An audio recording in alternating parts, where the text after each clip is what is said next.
இந்த காலை வேளையிலே அருமையான இந்த இருட்டோட ஜெபத்துக்கு கடந்து வந்திருக்கிறதான எனக்கு மிகவும் பிரியமான அன்பு விசுவாச தேவ பிள்ளைகளே, சகோதர சகோதரிகளே, தேவனாகிய கர்த்தர் உங்களையும் தம்முடைய கரத்தில் எடுத்து கிருபையாய் பயன்படுத்துவாராக.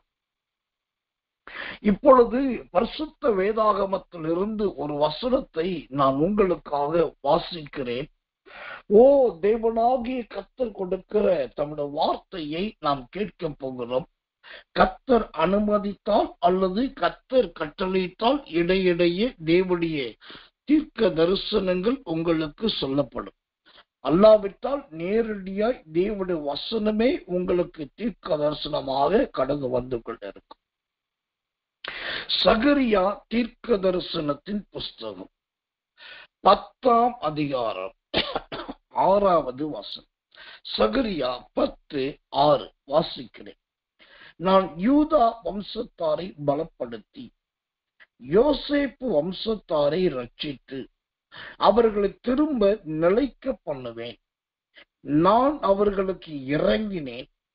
அவர்கள் என்னால் ஒரு காலும் தள்ளிவிடப்படாதவர்களைப் போல் இருப்பார்கள். நான் அவர்களுடைய தேவனாகிய கர்த்தர், நான் அவர்களுக்கு செவி கொடுப்பேன். இந்த சகரியாவின் புஸ்தகம் 10ஆம் அதிகாரம் 6வது வசனத்தை வாசிக்கும் போது யோசேப்பை குறித்தும் யோசேப்பின் வம்சத்தை குறித்தும் கர்த்தர் சொல்லுகிறதான தீர்க்க தரிசனங்களை பார்க்கிறோம். யோசேப்பை குறித்தும் யோசேப்பின் வம்சத்தாரை குறித்தும் அந்த வார்த்தை விதமாய் சொல்லுகிறது, யோசேப்பு வம்சத்தாரை என்று சொல். அப்போ யோசேப்பின் வம்சத்தார் என்பது எதை குறிக்கிறது? இன்றைக்கு நான் சொல்லுகிற தீர்க்க தரிசனம் யோசேப்புக்கு மாத்திரம் கிடையாது. யோசேப்பின் வழியிலே வசுத்ரோ வழி வழியாய் வரப்போகிறவர்கள் யார்? யோசேப்பின் சந்ததியார், யோசேப்பின் தலைமுறையினர் யாராயிருந்தாலும் அவர்கள் எல்லாரையும் நான் ரட்சிக்கிற தேவன் என்று சொல்.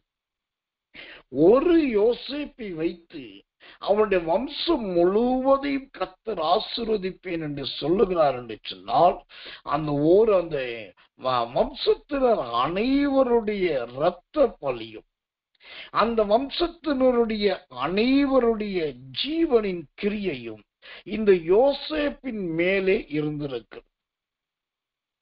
அந்த ஒரு யோசேப்புடைய கட்டுப்பாடான ஜீவியம், அந்த ஒரு யோசேப்புடைய அர்ப்பணிப்பின் வாழ்க்கை, அந்த ஒரு யோசேப்புடைய தியாகத்தின் அனுபவம் தான் அவனுடைய வம்சத்தில் அதாவது சந்ததியில் அல்லது அவனுடைய தலைமுறையில் வந்த எல்லாருக்கும் மீட்பை கொடுத்து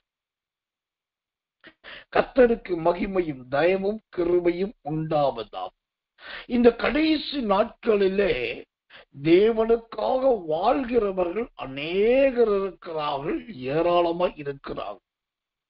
ஆனால் தேவனுக்காக வாழ்கிறேன் என்று சொல்லுகிறவர்கள் ஏறத்தாழ கொஞ்சமாகிலும் ஆண்டவருக்கு பயந்து அவருடைய பிரமாணத்தின்படி வாழ்கிறார்களா என்று பார்த்தால் தேடியும் காணாதிருப்பீர்கள் என்பதை போல கண்டுபிடிக்க முடியாத கூட்டமாகத்தான் இந்த கூட்டம் இருக்கிறது.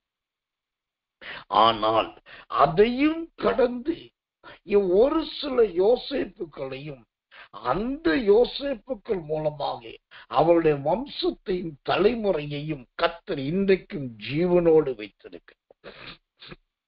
இந்த காலை நேரத்திலே இருட்டோட ஜெபத்துக்கு வந்திருக்கிற தெய்வ பிள்ளைகளே, எனக்கு பைபிள்ல யோசேப்பை குறித்து எவ்வளவோ வசனங்கள் இருக்கு.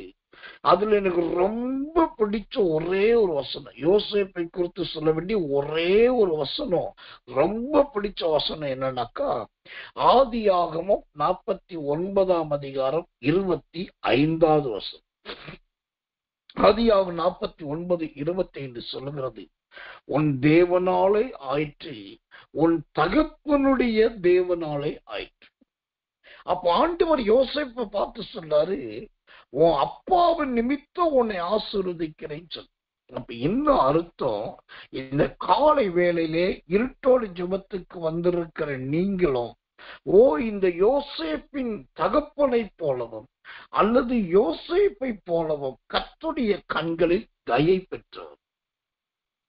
இந்த இடத்துல ஒரு ரகசியத்தை சொல்றேன், தயவு செய்து நல்லா கவனிங்க.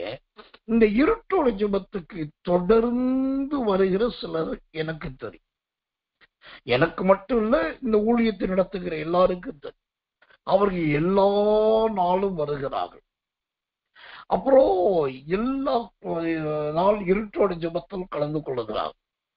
ஒருவேளை இந்த ஊழியத்தை செய்கிற பாஸ்டர் SSK சாமியில் கூட வராம போலாம், ஆனா இவங்க வராம இருக்கவே மாட்டாங்க, தொடர்ந்து வராங்க. இப்படி நாள் தவறாமல் அனுதினமும் அல்லது 99% முடிஞ்ச வரைக்கும் தொடர்ந்து வர்றாங்க பாருங்க. இப்படி வருகிறவர்களுக்கு என்னதான் கிடைக்கும் அப்படின்னாக்கா, அப்படிப்பட்டவர்களுக்கு தேவன் இந்த வம்சத்தின் ஆசீர்வாதத்தை, சந்ததியின் ஆசீர்வாதத்தை, தலைமுறையின் ஆசீர்வாதத்தை வைத்திருக்கிறார். இதற்கு ஏற்ற உதாரணம் சொல்லணும், பைபிள்ல ஆதாரம் வேணும்னா ஆரோனை தான் சொல்லணும். ஆரோன் காலையிலும் மாலையிலும் தேவனுடைய ஆலயத்தில் விளக்கேற்றுகிறவனாயிருந்தான். ஆசாரியத்தின் ஊழியத்தை செய்கிறவனாய் ஆசாரியனாய் இருந்தான். இவன் தினம் பலி செலுத்தணும், தினம் விளக்கத்தணும், தினம் ஆசாரியனா வேலை செய்யணும். அப்போ தினமும் செய்தானே, அதனால அவனுக்கு என்ன ஆசீர்வாதம்னாக்கா, லூக்கா சுவிசேஷம் 2ஆம் அதிகாரத்துல 34-35 பார்க்கிறோம்.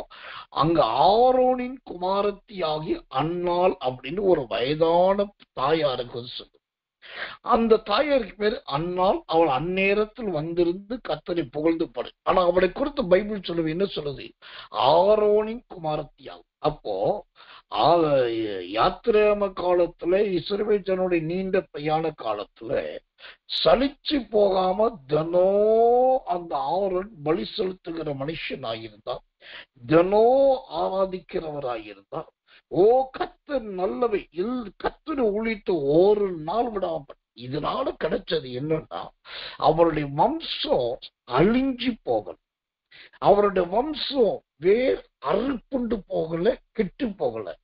அந்த ஒரு ஆரோன் செய்த ஆசாரியத்துவத்தின் ஊழியத்தின் நிமித்தமாக அந்த அன்னாள் என்கிற அருமையான வயது முதிர்ந்த அந்த தாயாரை புதிய ஏற்பாட்டிலே தேவனாகிய கர்த்தர் நினைவு கூறுகிறார்.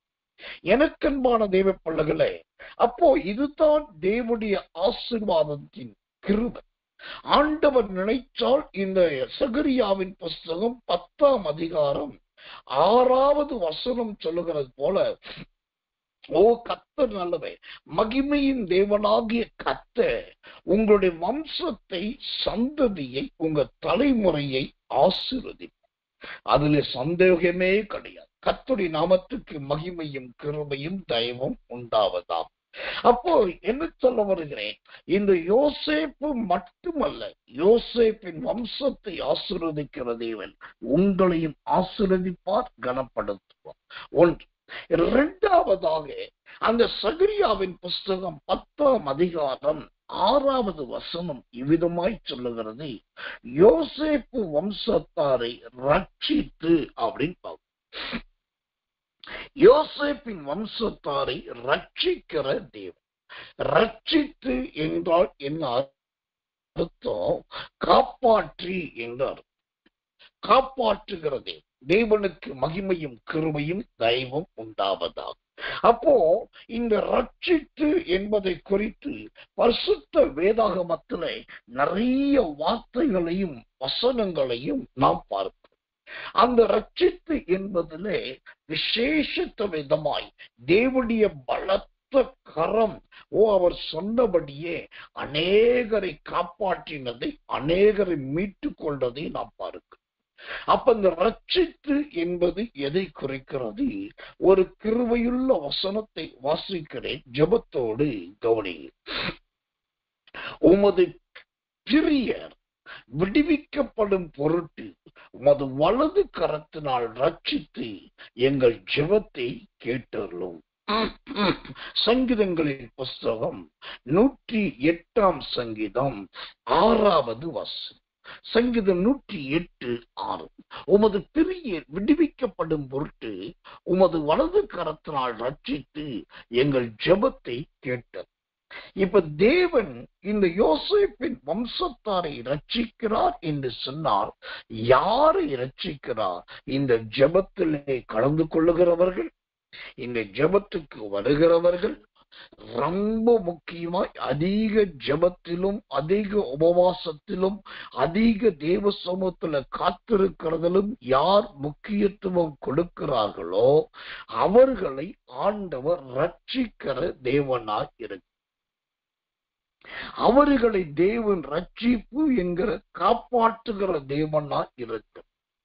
என்னுடைய ஊழியத்தின் அனுபவத்திலே ரொம்ப தெளிவாய் நான் சொல்ல முடியும். தேவனுடைய சமூகத்திலே பயந்தும் தேவனுடைய சமூகத்தில் எப்போதும் ஜெபித்தும் காத்திருக்கிறவர்கள் யாரோ அவர்களை மட்டும் தேவன் ரட்சிக்காமல் அவர்களோடு கூட இருக்கிறவர்களை ஆண்டவர் காப்பாற்றுகிறதை நான் பார்த்திருக்கிறேன். அப்போ இந்த ரட்சிப்பு என்பது, யோசேப்பின் வம்சத்தாருக்கு ரட்சிப்பு என்பது என்ன? இந்நாட்களில் யார் அதிக ஜெபத்திலே இருக்கிறார்களோ, ஸ்தோத்தரிக்கிறவர்களா இருக்கிறார்களோ, கர்த்தருடைய பாதத்தை முத்தம் செய்கிறவர்களா இருக்கிறார்களோ, அந்த குடும்பத்துக்கு வியாதி வந்தால் ரட்சிப்பார். அந்த குடும்பத்துக்கு விசத்திர பலவீனம் வந்தால் ரட்சிப்பார். அந்த குடும்பத்துக்கு போராட்டம் வந்தால் ரட்சிப்பார். அந்த குடும்பத்துல சத்துருவின் குடியோடி போகுதல் பெருகும் போது அந்த சத்துருக்கின் கிரியைகளை அழித்து அவர்களை ரட்சிப்பார். இப்படி கர்த்தர் நல்லவே. தேவனை நோக்கி இரவும் பகலும் ஜெபிக்கிறேன் அல்லது ஜெப சிந்தையில் இருக்கிறேன் யாரானாலும் இந்த சகரியா 10ஆம் அதிகாரம் 6வது வசனத்தின்படி யோசேப்பின் வம்சத்தாரை ரட்சிக்கிற தேவன் கண்டிப்பாய் கட்டாயம் உங்களை ரட்சிப்பார். தேவனுடைய நாமத்துக்கு மகிமையும் கிருபையும் தயவும் உண்டாவதாம். நேற்றைக்கு முன்தினத்துல எனக்கு ஒரு தொலைபேசி அழைப்பு வந்தது. அப்பதான் ஜெப அதிகாலை இருட்டு ஜெபத்தை முடிச்சுட்டு காலையில கொஞ்சம் நல்லா அயர்ந்த நித்திரையில் அப்போ நம்ம ஊழியத்தில் இருக்கிற ஒரு சகோதரி போன் பண்ணாங்க. அவங்க சொன்னாங்க, பாஸ்டர், அவங்க இந்த அண்ணன்பாங்க, அண்ணே இந்த மாதிரி போன வாரத்தில் ஒரு தீர்க்க தரிசனம் சொன்னீங்க, உங்க வீட்டுக்கு கர்த்தரால் அனுப்பப்படுகிற பரிசுத்தவான்கள் வருவார்கள். நீங்க போய் விரும்பி கூப்பிட்டு கிடையாது, கர்த்தரால் அனுப்பப்படுகிறவர்கள் அவர்கள் மெய்யாகவே பரிசுத்தவான்களா இருப்பார்கள். இது உங்க வீட்டுக்கு நடக்க போகிற பரிசுத்த கிரியை என்று நீங்க தீர்க்க தரிசனம் சொன்னீங்க. நீங்க சொன்னதை போலவே இந்த வாரத்துல இப்படிப்பட்ட ஒரு தேவ மனுஷன் எங்க வீட்டுக்கு வந்தார். நாங்கள் அவர்களை அழைத்தோம், அவர்களோடு கூட ஜெபித்தோம், எங்க வீட்டிலே சிறு விருந்தும் கொடுத்தோம். நீங்க சொன்ன தீர்க்க தரிசனம் அப்படியே நடந்தது என்று சொல்லி புலங்காகிதம் அடைந்து தேவனை துதித்தார். ஏன் இதை சொல்றேன்னா, இந்த காலை வேளையிலே சொல்லுகிறேன், எப்படி கர்த்தரால் அனுப்பப்படுகிற பரிசுத்தவான்கள் உங்க வீட்டுக்கு வருவார்கள் என்று சொன்னதை தம்முடைய விசுவாச வீட்டிலே விசுவாச பிள்ளைகளுக்கு அப்படியே செய்தாரோ, அதே போலதான் உங்க குடும்பத்தில் வருகிற வியாதிகளுக்கும் விக்கினங்களுக்கும் எல்லா சத்துருவின் கிரியைகளுக்கும் தேவனாகிய கர்த்தர் யோசேப்பின் வம்சத்தாரை ரட்சித்ததை போல உங்களை விலக்கி காத்து மறைப்பார். இது கர்த்தருடைய வார்த்தை. எழுதி வைத்துக் கொள்ளுங்க, தேதியை போட்டு. கர்த்தர் சொன்ன வார்த்தை அப்படியே நடக்கும். இரண்டாவதாக, இந்த யோசேப்பின் வம்சத்தாரை குறித்த தேவனுடைய வார்த்தை என்ன? அந்த சகரியாவின் புஸ்தகம் 10ஆம் அதிகாரம் 6வது வசனம் சொல்லுகிறது, அவர்களை திரும்ப நிலைக்க பண்ணுவேன் என்று சொல். ஆமென். அவர்களை திரும்ப நிலைக்க பண்ணுவேன். அப்படின்னா என்ன அர்த்தம்? யார் நிலை நிற்காமல் போனார்கள்? யார் தடுமாறினார்கள் அல்லது யார் விலகி போனார்கள் என்று சொன்னால், யோசேப்பின் சகோதரர்கள் நிலை நிற்காதவர்களாய் இருந்தார்.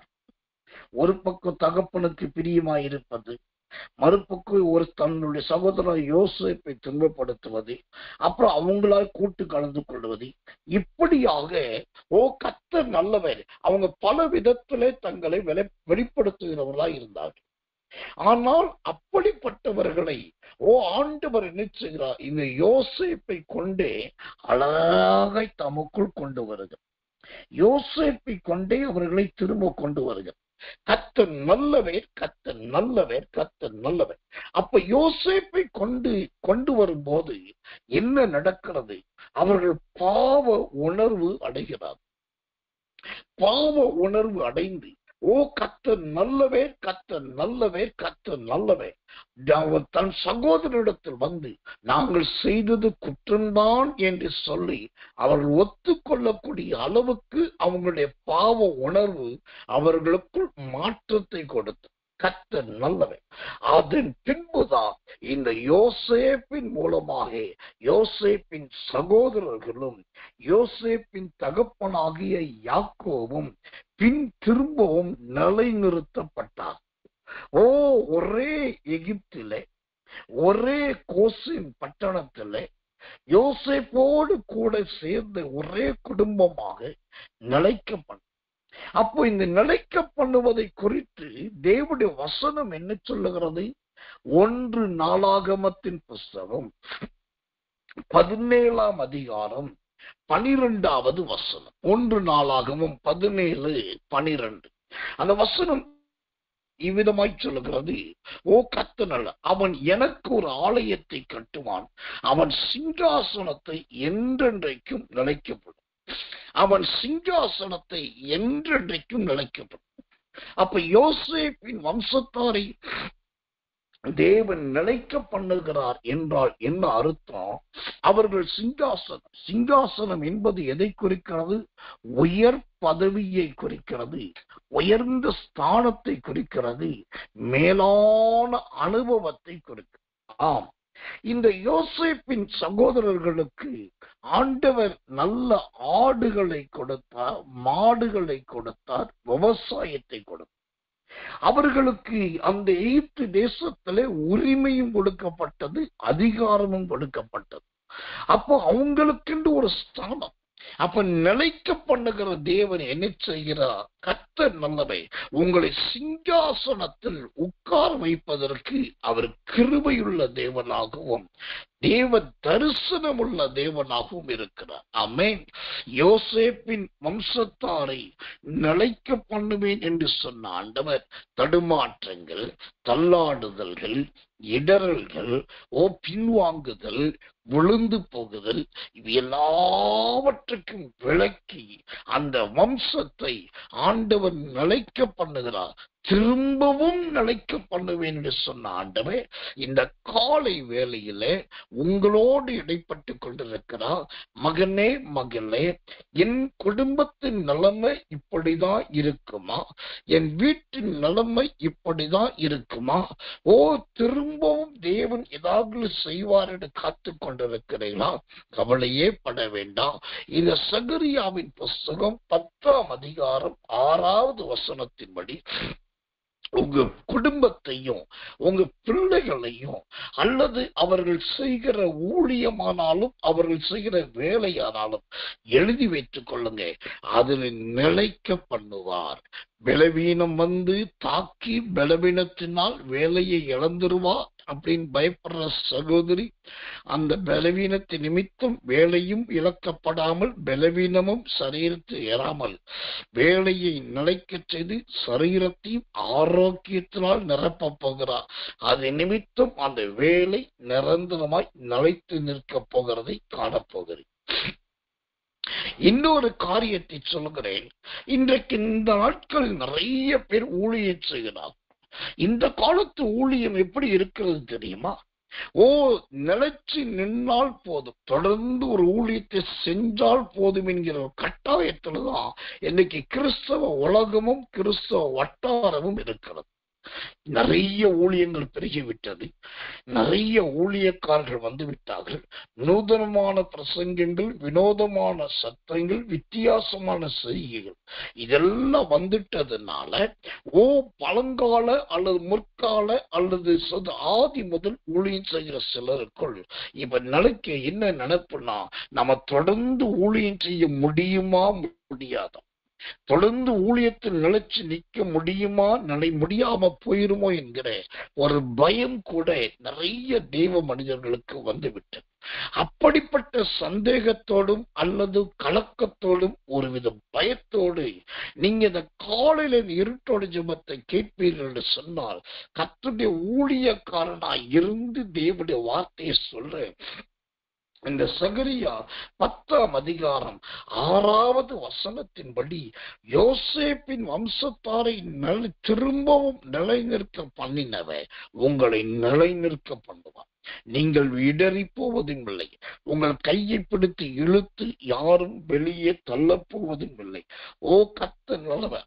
தேவன் உங்களை கடாவின இடத்துல, தேவன் உங்களை வைத்த இடத்துல நீங்கள் ஆண்டவருக்காக இன்னும் நிலைத்து நிற்க ஆண்டவர் நிலைக்க பண்ணுவார்.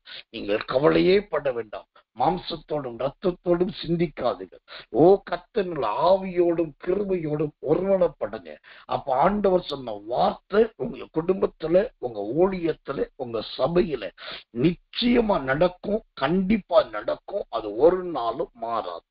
ஆண்டவர் நிலைக்க பண்ணுகிற தேவன். யோசேப்பின் வம்சத்தாரை நான் திரும்பவும் நிலைக்க பண்ணுவேன். எப்படி நிலைக்க பண்ணுவேன்? சிங்காசனத்தில் நிலைக்க பண்ணுவேன். அப்படின்னா உங்க உரிமை பறிக்கப்படாது, உங்கள் அதிகாரம் எடுக்கப்படாது, உங்க அந்தஸ்து இழந்து போகப்படாது. இன்னும் கர்த்தருடைய அதிகாரத்தோடும் நல்ல மேன்மக்கள் என்று அந்த அபிஷேகத்தோடு உங்களை மாற்றுவார். ஒரு அருமையான வசனத்தை உங்களுக்காக வாசிக்கும்படி கர்த்தருக்குள் பிரயாசப்படுகிறேன். தேவனுடைய வார்த்தை ஒன்று இவ்விடமா சொல்லுகிறது, மேன் மக்கள் என்று. கர்த்தர் நல்ல தேவனுடைய வார்த்தை சொல்லுகிறது, மேன் மக்கள். வாசிக்கிறேன். சங்கீதத்தின் புஸ்தகம் 62ஆம் சங்கீதம் 9வது வசனம். சங்கீதம் 62:9. கீழ் மக்கள் மாயையும் மேன் மக்கள் பொய்யுமாமே, தராசிலே வைக்கப்பட்டால் அவர்கள் எல்லாரும் மாயையிலும் லேசானவர்கள். கீழ் மக்கள் சுத்திரம் மாயையும் மேன் மக்கள் பொய்யுமாமே என்று பார்க்கிறோம். இந்நாட்களில் தங்களை தாங்களே மேன்மக்களாய் காட்டிக் கொள்ளுகிற சிலர் இருக்கிறார்கள். மற்றவர்களை கீழ் மக்கள் என்று சொல்லுகிறவர்களும் இருக்கிறார்கள். ஆனால் கர்த்தர் நல்லவே, கர்த்தர் நல்லவே. அப்படிப்பட்டவர்கள் மாயையானவர்கள், அப்படிப்பட்டவர்கள் பொய்யரானவர்கள் பைபிள். ஆனால் இன்றைக்கு காலையில கர்த்தர் சொல்லுகிற தீர்க்க தரிசனம் என்ன?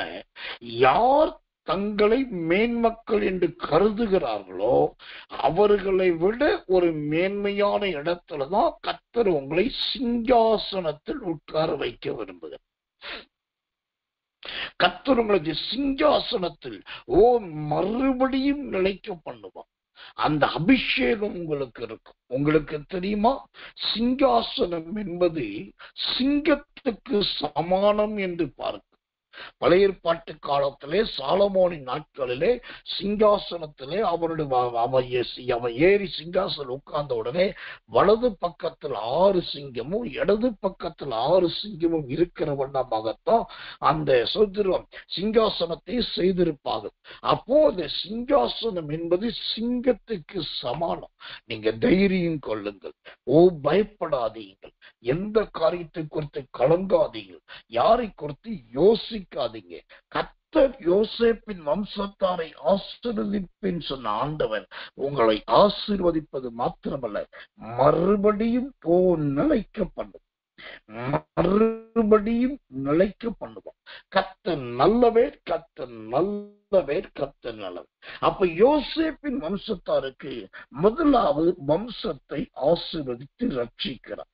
இரண்டாவது கர்த்தர் அந்த வம்சத்தை அவர் மறுபடியும் நிலைக்க பண்ணுகிறார். மூன்றாவது என்ன செய்கிறார்? அந்த சகரியாவின் புஸ்தகம் 10ஆம் அதிகாரம் 6வது வசனம் இவ்விதமாய் சொல்லுகிறது, நான் அவர்களுக்கு இறங்கினேன். ஆமென். கர்த்தர் நல்லவே, அவர்களுக்கு நான் இறங்கினேன் என்று பைபிள் சொல்லுது. அப்ப இறங்கினேன் என்று சொன்னால், ஓ கர்த்தர் நல்லவே, தம்மை நோக்கி இரவும் பகலும் அப்பா பிதாவே என்று கூப்பிடுகிறவர்களுக்கு அவர் இறங்குகிற தேவனாய் இருக்கிறார். ஓ கர்த்தர் நல்லவே, கர்த்தர் நல்லவே, கர்த்தர். இப்படி ஆண்டவர் ஒரு மனுஷனுக்கோ அல்லது ஒரு மனுஷிக்கோ அவர்கள் சத்தத்தை கேட்டு இறங்கினா என்ன நடக்கும்? ஏசாயாவின் புஸ்தகம் 60ஆம் அதிகாரம் 10வது வசனம். ஏசாயா 60:10. அந்நியரின் புத்திரர் உன் மதில்களை கட்டி அவர்களுடைய ராஜாக்கள் உன்னை சேவிப்பார்கள். என் கடும் கோபத்தினால் உன்னை அடித்தேன், ஆனாலும் என் கிருபையினால் உனக்கு இறங்கினேன். ஆமென். யோசேப்பின் குடும்பத்தாருக்கு நான் மறுபடியும் இறங்கினேன் என்று சொன்ன ஆண்டவர், அவர் இறங்குகிற இரக்கத்தை குறித்து தேவனுடைய வசனம் என்ன சொல்லுகிறது? அவர் கிருபையின்படி இறங்குகிற தேவன். ஓ கர்த்தர் நல்லவர். 60:10 சொல்லுவது, கிருபையினால் உனக்கு இறங்கினேன். கிருபையினால் தேவன் தம்முடைய பிள்ளைகளுக்கு இறங்குவதற்கு பல காரணங்கள் உண்டு, பல விதங்கள் உண்டு. அதிலே ரொம்ப முக்கியமான ஒரு விதம் என்னன்னா, அவர் கிருபையோடு இறங்குவது. அந்த கிருபையினால் அல்லது கிருபையோடு இறங்குவது என்று சொன்னால் என்ன அர்த்தம்? அவர்களுக்கு வேண்டிய நல்ல தாளந்துகள், அவர்களுக்கு வேண்டிய நல்ல அபிஷேகம், அவர்களுக்கு வேண்டிய சகல விதமான தேவனுடைய வெளிச்சம், இது எல்லாவற்றையும் கொண்டு வந்து ஆண்டவர் இறங்கும். ஏதோ இறங்கினேன் என்று சொன்னால் வானத்திலிருந்து இறங்கினதைப் போலவும் தரிசனம் கொடுத்து விட்டு போவதைப் போல அல்ல. ஓ உங்களுக்கு என்ன தேவையோ அதோடு இறங்குவார். ஓ கர்த்தர் நல்லவை. உங்களுடைய குறைவுகள் எது நிவர்த்தி ஆக்கப்பட வேண்டுமோ அதோடு கர்த்தர் இறங்குவார். அப்ப யோசேப்பின் வம்சத்துக்கு இறங்கினேன் என்று சொன்ன ஆண்டவர் இந்த காலை வேளையிலே கர்த்தர் சொல்லுகிறார், பர்த்திமையு குருடன் கூப்பிட்ட போது அவனுக்கு இறங்கின தேவன் உங்களுக்கு ஏன் இறங்க மாட்டார்? ஓ கர்த்தர் நல்லவன்.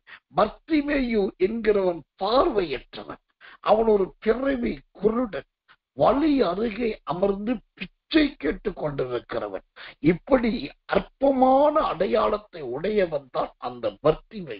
ஆனா அந்த பர்த்திமையை கூப்பிட்ட உடனே ஓ இயேசு இறங்கினான். இயேசு மனம் இறங்கி அவனை என்னிடத்தில் அழைத்து வாருங்கள் என்று சொன்னார்.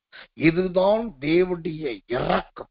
இந்த காலை வேளையிலே உன்னதங்களின் ஜீவனுள்ள தேவனாகிய சேனைகளின் கர்த்தருடைய ஆவியானவர் சொல்லுகிறார். இந்த சகரியாவின் புஸ்தகம் 10ஆம் அதிகாரம் 6வது வசனத்தின்படி, யோசேப்பின் வம்சத்தாருக்கு இறங்கின நான் என் மகனே உனக்கு இறங்கு. யாருடைய கண்களில் தயை கிடைக்க வேண்டும்? கண்டிப்பாய் நான் அவர்கள் கண்களில் தயை கிடைக்க செய்வேன். யாருடைய சகாயமும் ஒத்தாசையும் உங்களுக்கு வேண்டும்?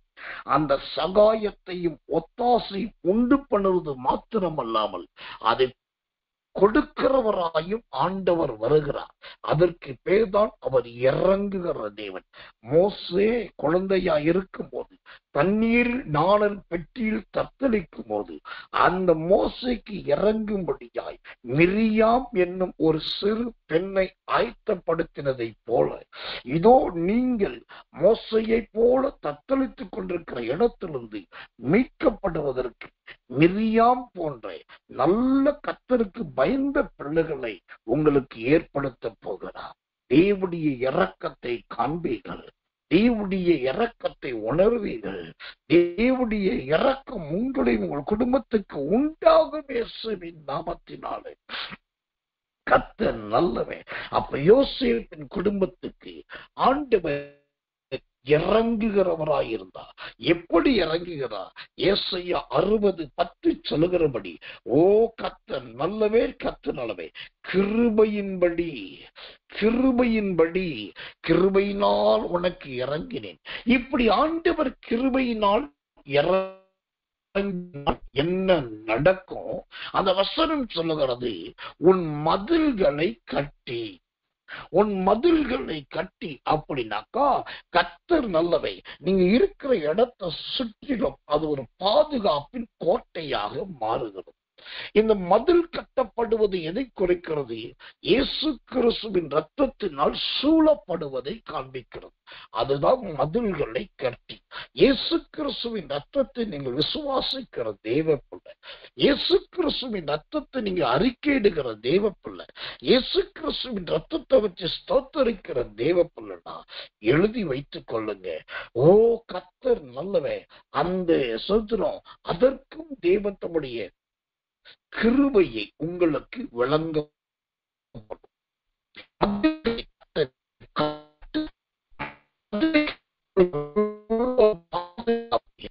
நல்ல ஒரு அரவணைப்பை தேவனால் தான் கொடுக்க முடியும்.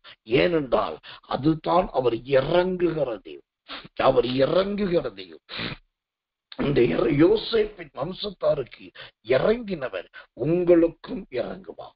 கடைசியாய் ஒரே ஒரு வார்த்தையை சொல்லி உங்களுக்காக செபித்து இன்றைக்கு சற்று முன்பாகவே இந்த கூட்டத்தை முடிக்கும்படி கர்த்தருக்குள் பிரயாசப்படுகிறேன். அந்த சகரியாவின் புஸ்தகம் 10ஆம் அதிகாரம் 6வது வசனம் இவ்விதமாய் சொல்லுகிறது, ஓ கர்த்தர் நல்லவே, கர்த்தர் நல்லவே, கர்த்தர் நல்லவே, அவர்கள் என்னால் ஒரு காலம் தள்ளிவிடப்படாதவர்களைப் போல் இருப்பார்கள். நான் அவர்களுடைய தேவனாகிய கர்த்தர், நான் அவர்களுக்கு செவி கொடுப்பேன். நான் அவர்கள் தேவனாகிய கர்த்தர், நான் அவர்களுக்கு செவி கொடுப்பேன். கர்த்தருடைய நாமத்துக்கு மகிமையும் தயவும் கிருபையும் உண்டாவதாக. யோசேப்பின் வம்சத்தாரை ஆசீர்வதிப்பேன் என்று சொன்ன ஆண்டவர் அதே வார்த்தையை கொண்டு இப்ப என்ன சொல்லுகிறார்? நீங்கள் எப்போ கூப்பிட்டாலும் அவர் செவி கொடுக்கிற ஒரு தேவனாய் இருக்கிறார். எந்த நேரத்தில் கூப்பிட்டாலும் அவர் செவி கொடுத்து உங்களுக்கு இதோ இருக்கிறேன் என்று சொல்லுகிற தேவனும் ஆம் என்றும் ஆமீன் என்றும் உத்தரவு அருளுகிறவரும் தான் நீங்களும் நானும் ஆராதிக்கிற தேவன். கொஞ்சம் கவனிச்சு பாருங்க. சில தெய்வத்தை பார்த்து புலம்புறத பார்த்திருக்கேன். தெய்வமே உனக்கு காது இருக்குதா? சாமி நீ இதை கேட்டுட்டு இருக்கியா? கடவுளே உனக்கு கேட்குதா இல்லையா என்றெல்லாம் மார்பில் அடித்துக் கொள்ளுவார்கள், தலையில் அடித்துக் கொள்ளுவார்கள், வயிற்றில் அடித்துக் கொள்ளுவார்கள், கையை மேல தூக்கி பயங்கரமா புலம்புவார்கள். அவர்களுக்கு என்ன அர்த்தம்? ஒரு கடவுள் இருந்தா, ஒரு தெய்வம் இருந்தா, ஒரு சாமி இருந்தா எனக்கு இதெல்லாம் நடக்காது, நான் கூப்பிட்டா பதில் கிடைக்கணுமே, ஆனா ஒரு பதில் இல்லையே என்ற ஆதங்கத்துலதான் அவங்க இப்படி புறஜாதியாரை போல பண்ணுகிறார்கள். ஆனா தேவனுடைய பிள்ளைகளாகி நீங்களும் நானும் அப்படிப்பட்டவர்கள் அல்ல. நம்முடைய தேவனும் ஆண்டவரும் அப்படிப்பட்டவர்கள். நம்முடைய ஆண்டவர் யார்? நம்முடைய ஆண்டவர் எப்படிப்பட்டவர் என்று சொன்னார், கூப்பிடுகிறவர்களுக்கு அவர் அழகாய் செவி கொடுக்கிற தேவன், அவர் நல்ல செவி கொடுக்கிற தேவன். அப்போ நல்லா எழுதி வைத்துக் கொள்ளுங்க. ஆகாருக்கு தேவன் செவி கொடுத்தார், நாயின் ஒரு விதவைக்கு தேவன் செவி கொடுத்தார், ஆபிரகாமுக்கு தேவன் செவி கொடுத்தார், மோசையின் ஜெபத்துக்கு தேவன் செவி கொடுத்தார், அழுகிற பிள்ளைக்கு தேவன் செவி கொடுத்தார். இவர்களுக்கெல்லாம் செவி கொடுத்து அவரவருடைய நெருக்கங்கள், அவரவருடைய விசாரங்கள், அவரவருடைய வேதனைகளை மாற்றின தேவன் இந்த காலை வேளையிலே சகரியாவின் புஸ்தகம் 10ஆம் அதிகாரம் 6வது வசனத்தின்படி கண்டிப்பாய் தேவன் உங்களுக்கு செவி கொடுத்தார்.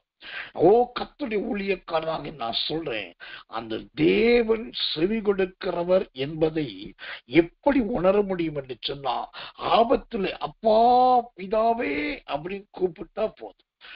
நமக்கு எந்த சுனாமி, எந்த நீர் சூழல், எந்த விதமான அக்கினி, எந்த விதமான மனிதர், எந்த விதமான இடரல் வந்தாலும் அந்த இடத்துல ஆண்டவர் தம்முடைய வல்லமையை அனுப்பி ஒரு பெரிய மாற்றத்தை கொடுப்பார், ஒரு பெரிய ஜெயத்தை கொடுப்பார், ஒரு பெரிய வெற்றியை கொடுப்பார். இது கர்த்தருடைய வார்த்தை.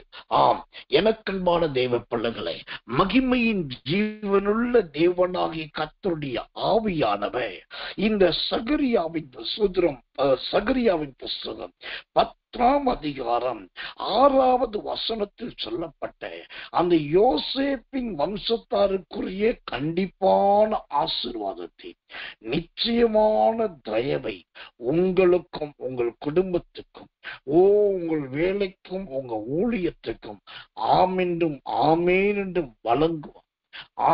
ஆமென்றும் ஆமேன் என்றும் தருவார். ஆமென்றும் ஆமேன் என்றும் வாய்க்கச் செய்வார். கர்த்தருடைய சமாதானத்தின் பலத்த கரத்தின் கிரியைகளை நீங்கள் ஆமென்றும் ஆமேன் என்றும் அனுபவிக்க போகிறீர்கள். இப்ப இந்த காலை நேரத்துல உங்களுக்காக சில நிமிடம் நான் ஜெபிக்கும்படி ஆவியிலே ஏவப்படுகிறேன். நான் கோவில்பட்டி என்கிறதான ஒரு பட்டணத்துல ஒரு ஹோட்டலில் இப்போ தங்கி கொண்டிருக்கிறேன். ஆனபடினால் நீண்ட நேரமாகவும் மிகுந்த சத்தத்தோடு ஜெபிக்க இயலாது. ஆனாலும் தேவன் எனக்கு ஒரு பாரத்தை கொடுத்து உங்களுக்கு ஜெபிக்கும்படி ஏவுகிறபடினால் உங்களுக்காக போராடி நான் நல்ல சோத்திரம் முடிஞ்ச வரைக்கும் ஜெபிக்க போகிறேன். இப்ப நீங்க எந்த அளவுக்கு என்னோடு கூட ஆவியிலே நிரம்பி ஆண்டவரே இந்த யோசேப்பின் வம்சத்துக்குரிய ஆசீர்வாதத்தை சகரியா 10ஆம் அதிகாரம் 6வது வசனத்தின்படி எனக்கும் தாரும் என்று சொல்லி எல்லாரும் வாய்களை திறந்து ஸ்தோத்தரிக்கும் போது இந்த தேவனுடைய வசனம் அப்படியே நடக்கும். தேவனுடைய வார்த்தை அப்படியே நிறைவேறும். இந்த வசனம் ஒரு நாளுக்கு வீண் போகாது, திரும்பாது, அப்படியே நிறைவேறி உங்களையே எல்லாருக்கும் சாட்சியாய் நிற்க வைக்கும். நாம எல்லாரும் கண்களை மூட போகிறோம்.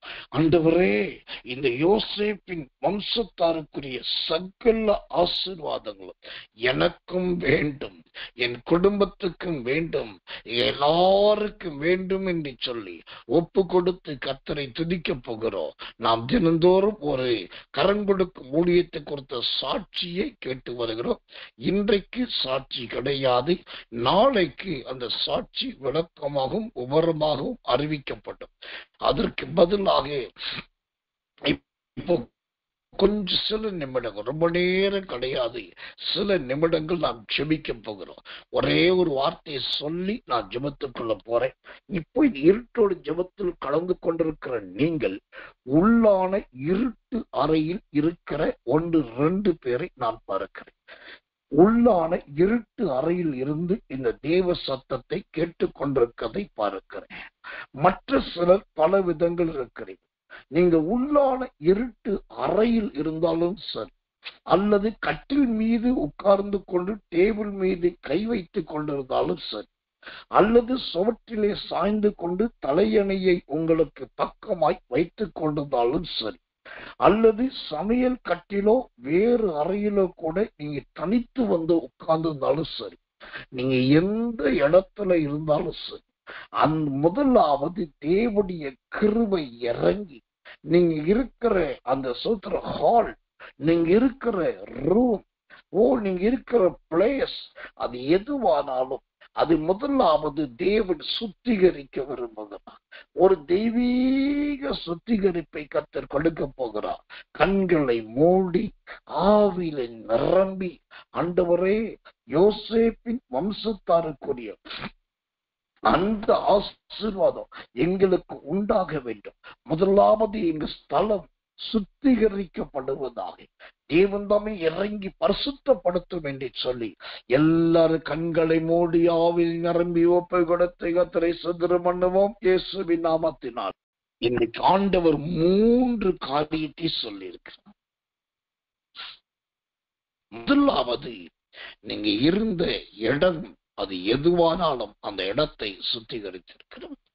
2வது, அவருடைய அபிஷேகம் என்னும் கிரீடத்தை உங்க தலை மீது வைத்திருக்கிறார். யோசுவா 3:5 அப்படியே நடக்க போகிறது. மூன்றாவதாக தேவனுடைய அற்புதங்கள் உங்க வாழ்க்கையில் நடக்கும். இரண்டாவது பரிசுத்தாவின் அபிஷேகமும், மூன்றாவது தேவனுடைய அற்புதங்களை காண்பீர்கள். கண்டிப்பாய் அற்புதத்தின் கிரியைகளை நீங்கள் அனுபவித்து கர்த்தருக்கென்று சாட்சி சொல்ல போகிறீர்கள். இது கர்த்தருடைய வார்த்தை, இது நடக்கும், இது நிறைவேறும். தேவனுடைய வார்த்தை பொய் சொல்லாது. கண்டிப்பாய் தேவனுடைய வாக்குத்தத்தம் உங்களில் சம்பவிக்கும். நாம் கண்களை மூடி செபிப்போம். அன்புள்ள நல்ல பரம பிதாவே, நல்ல அருமையான இந்த அதிகாலை இருட்டொளி ஜெப வேலைக்காக நன்றி. கர்த்தராகிய தேவன் ஆரம்பத்தில் ஒரு ஊழியக்காரரை கொண்டு நல்ல வசன ஸ்தோத்திரங்களை ஆராதனை கொடுத்தீர், அதற்காக. இரண்டாவதாக நல்ல அறிவிப்புகளை கொடுத்தீர், அதற்காக. மூன்றாவதாக வசன வியாக்கியானத்தை கொடுத்தீர், அதற்காக. ஆண்டவரே, நான்காவதாக கர்த்தருடைய சத்தமாகிய சகரியா 10 வசனத்தை கொண்டு நீருடைய பிள்ளைகளுக்கு அபிஷேகத்தோடு இடைப்பட்ட நல்ல வார்த்தைகளுக்காக எல்லாம் அப்படியே நடக்கும். ஆண்டவரே, பிள்ளைகள் அற்புதங்களை காண பாதுகாப்பும் அற்புதங்களும் ஜீவியத்தில் இன்னும் மறுவளர்ச்சி அடைய உதவி செய்யும். கர்த்தருடைய அற்புதங்கள் தொடர்ந்து நடப்பதாக இன்று முதல் இந்த காலை முதலுடைய அற்புதங்களை காணட்டும். ஆண்டவரை அப்படியே செய்தோம், தாழ்த்தி ஒப்புவிக்கிறோம். இயேசுவின் ரத்தம் செய்யும், இயேசுவின் நாமத்தில் ஜெபிக்கிறோம் நல்ல பிதாவே. ஆமென், ஆமென், ஆமென்.